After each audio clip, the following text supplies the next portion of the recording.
Hi, and welcome to this week's edition of Crafting with Mermaid Tears. Today we are going to be making a bunny rabbit.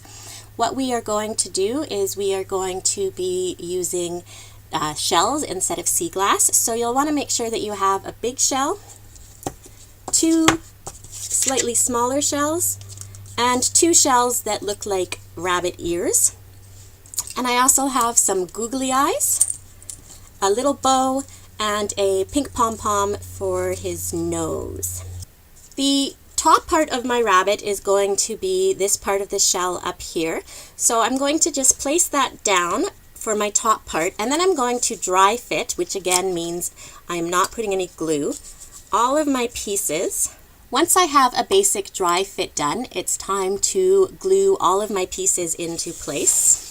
I am going to start with the two smaller shells because everything else kind of is positioned around those. So I'm going to just gloop up this area of my shell,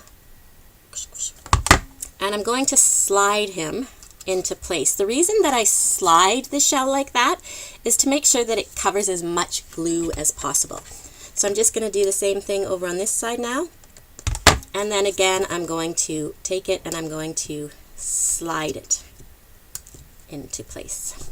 Once I have those two shells down, I'm going to use my pom-pom and I'm going to attach his little nose.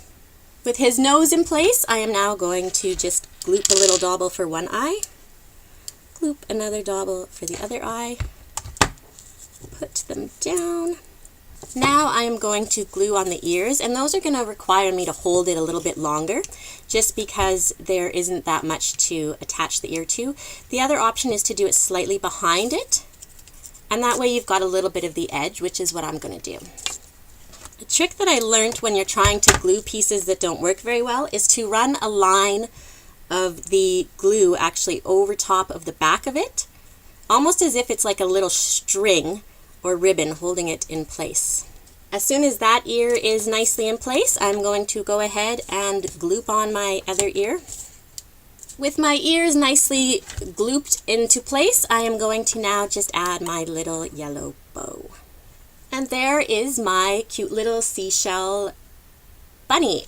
Other things that you can do would be to draw on the whiskers, add a couple pieces of white paper underneath it to look like teeth, or you can just leave it as is. To display it, you can certainly glue on a little bit of ribbon and hang it, or because of this natural part here, it does in fact sit nicely on most screws on its own.